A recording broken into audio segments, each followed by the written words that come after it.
పరిణామాల మీద ఆసక్తి ఉంటుంది కాబట్టి అందరూ అటెన్షన్ కూడా ఇంతకు ముందు ఉన్నవి వేరండి. ఇంతకు ముందు మామూలుగా జనరల్గా ఏదో జరిగేవి మాట్లాడేవారు అట్లా ఉండేదండి. ఈసారి అసలు ఎవరికి వాళ్ళు నిన్న మాట్లాడిన విధానం చూస్తే అంటే పాపం వాళ్ళ మనసులో ఉన్నది ఎవరికాళ్ళు చెప్పేశారు.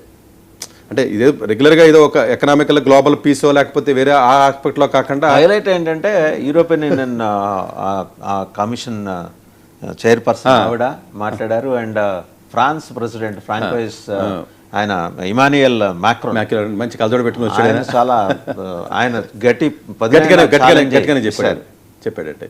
సో ఈవెన్ కెనడా నుంచి కూడా ఆయన కూడా లేకపోతే మిగతా నుంచి కూడా వాళ్ళు గట్టిగా వాయిస్ చెప్పారు. బట్ ట్రంప్ది మీరు అబ్జర్వ్ చేసినట్లయితే అసలు ఎవడన్నా కొత్తడు వింటే అసలు అమెరికా ఇంకా అసలు ఎక్కడో ఉంది.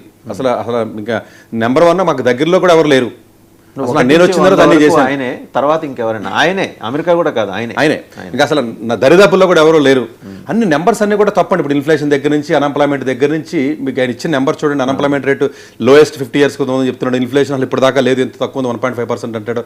అంటే అన్నీ కూడా అంటే అది అన్ని ఫ్యాబ్రికేటెడ్ నెంబర్స్ అన్ని చెప్పి సో నా తర్వాతే నేను ఉన్నాను కాబట్టి ప్రపంచంలా ఉంది. సూర్యుడు పొద్దున ఉదయిస్తున్నాడు, రాత్రి అని చెప్పుకుంటూ వచ్చాడండి ఆయన యాక్చువల్గానే. బట్ అఫ్ కోర్స్ అంటే ఇష్యూస్ ఇంకా అంటే ఇది ఇష్యూస్ షార్ట్ అవుట్ అవ్వాల్సిన అది మీటింగ్ అయితే కాదు కానీ బట్ జనరల్గా ఎవరి వ్యూస్ అయితే వాళ్ళు చెప్పారు. డెఫినెట్గా ఈసారి అయితే ఈ 19 నుంచి 23 వరకు ఏదైతే జరిగిందో డెఫినెట్గా అది అంటే ప్రపంచానికి ఇంకొంచెం బిగ్ స్కేల్లో ట్రంప్ యొక్క వైఖరి తెలిసిందనే చెప్పాలి. అండ్ ఇంకోటి సార్, 2 తెలుగు రాష్ట్రాల గురించి మాట్లాడుకుందాం. నిజంగా చాలా అప్రిషియేట్ చేయాలి 2 తెలుగు రాష్ట్రాల ఇనిషియేటివ్ 2 వైపుల నుంచి కూడా. తెలంగాణ ముఖ్యమంత్రి కానీ ఆంధ్రప్రదేశ్ ముఖ్యమంత్రి కానీ ఇద్దరూ కూడా they have exerted all efforts.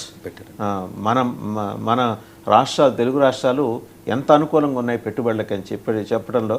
And ప్రత్యేకించి ఆంధ్రప్రదేశ్ ముఖ్యమంత్రిని అభినందించాలంత పెద్ద వయసులో కూడా ఆయన ఓపిక్గా విన్నారు, ఓపిక్గా మాట్లాడారు, కన్విన్స్ చేసి పెట్టుబడులను తీసుకురావడంలో పెట్టుబడులు కూడా ఈసారి బాగా వచ్చినాయి. అండ్ ఆయన ఎఫర్ట్ని అసలు దట్ ఇస్ అన్పారలల్.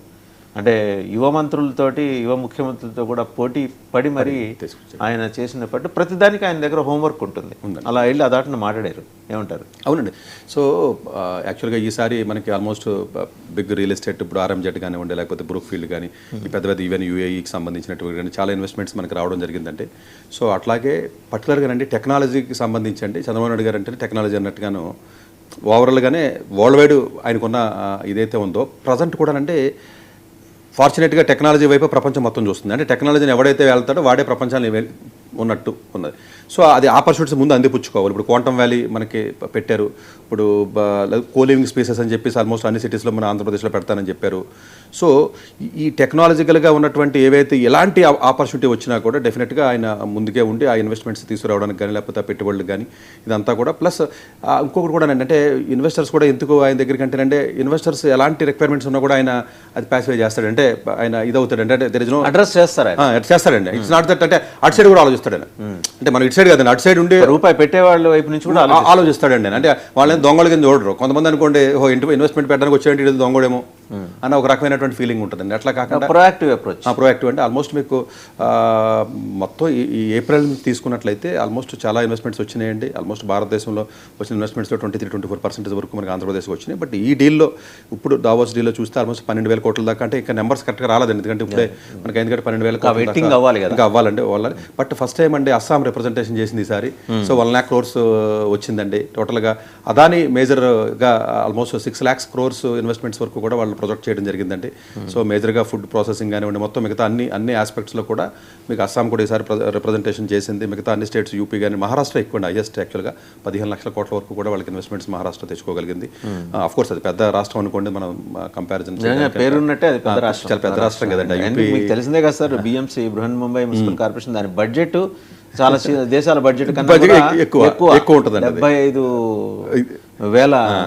75 లక్షలు. మన ఆంధ్రప్రదేశ్కి ఆల్మోస్ట్ 85,000 కోట్ల దాకా వచ్చిందండి. ఈవెన్ తెలంగాణకు సంబంధించి కూడా లారియల్ ఏదైతే మరి బ్యూటీ రిలేటెడ్ ఉందో 10,000 కోట్ల ఇన్వెస్ట్మెంట్స్ కానివ్వండి, సగ్రేట్ కానివ్వండి, ఇవన్నీ బాగానే వాళ్ళు తీసుకురాగలిగారు. నిన్న కూడా సార్ తెలంగాణ ముఖ్యమంత్రి చెప్తున్నారు 6,000 crores వర్త్ ఎనర్జీ ప్రాజెక్ట్ దానికి సంబంధించి సో దానికి సంబంధించి కూడా అంటేనండి ఇప్పుడు మొత్తం అంతేనంటే మొత్తం ఇండియా మొత్తం చూస్తే మీకు ఒకటేనండి, clean energy and AI and trading. ఈ మూడింటి ఇంతేనండి, మూడేనండి, 3T అంతే సింపుల్.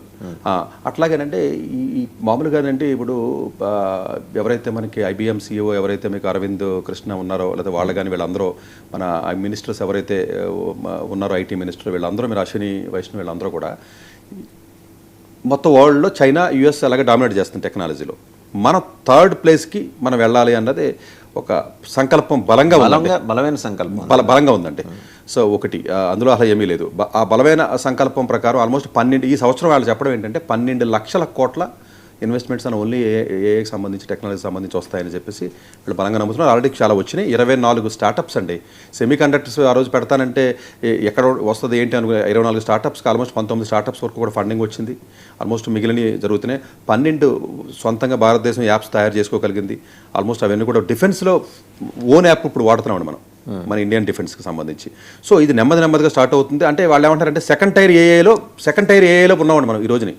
సో డెఫినెట్గా ఇది ఇంకొంచెం ముందుకు వెళ్ళి, ఎందుకంటేనంటే చైనా 20 సంవత్సరాల క్రితం మొదలు పెడితే ఇప్పుడు వచ్చిందండి. ఇట్స్ నాట్ దట్ ఏదో ఒక రోజు మనం మొదలు పెడితే సార్. చైనా మనకి వైరిపక్షం శత్రుదేశం అయినప్పటికీ కూడా we have to appreciate incessant efforts అండి, ఇన్సెసెంట్ ఎఫర్ట్స్. ఎక్కడ కూడా వాళ్ళు అలసిపోరు అసలు, అలాంటిది లేదు. ఇప్పుడు అదే కదండి. ఇప్పుడు మనం ఏంటంటేనంటే యాక్చువల్గా ఏంటంటే మనం ఫండమెంటల్గా అంటే మంచి ప్రాబ్లమ్ సాల్వర్స్ బాగా మనం చేయగలం. వాళ్ళు ఏంటంటే ప్రొడక్ట్స్ తయారు చేస్తున్నారు. ఇప్పుడు డీప్ సీక్ లాంటి ప్రొడక్ట్స్ వచ్చినాయి అంటే 10-15 ఏళ్ళు కష్టం అండి. అంటే మనకి ఏమైందంటేనంటే ఇప్పుడంటే 5 ట్రిలియన్ వచ్చే బడ్జెట్కి మేబీ ఫ్యూచర్లో అందులో 1 ట్రిలియన్ అంటే మనం ట్రయల్ చేసి ఫెయిల్ అయ్యి 90% ఫెయిల్యూర్ చూస్తున్న ప్రొడక్ట్స్ వచ్చినాయండి. అమెరికాలో వచ్చిన, చైనాలో వచ్చిన. మనకి ఇంకా కరేజ్ రావాలి, వస్తుంది అంటే చిక్కబట్టుకోవాలి ధైర్యం. అంతే కదండి, అంతే కదండి. మనం ఏంటంటే అన్ని ఫెయిల్యూర్స్ని తట్టుకుని ఉండే పొజిషన్లో మనం లేవండి. మేబీ ఇప్పుడే నెమ్మదిగా గవర్నమెంట్ కూడా ముందుకు వస్తుంది. బాబు మీరు చెయ్యండి, ఫెయిల్ అయినా పర్లేదు, మేము వెనకాల ఉంటాం. అటు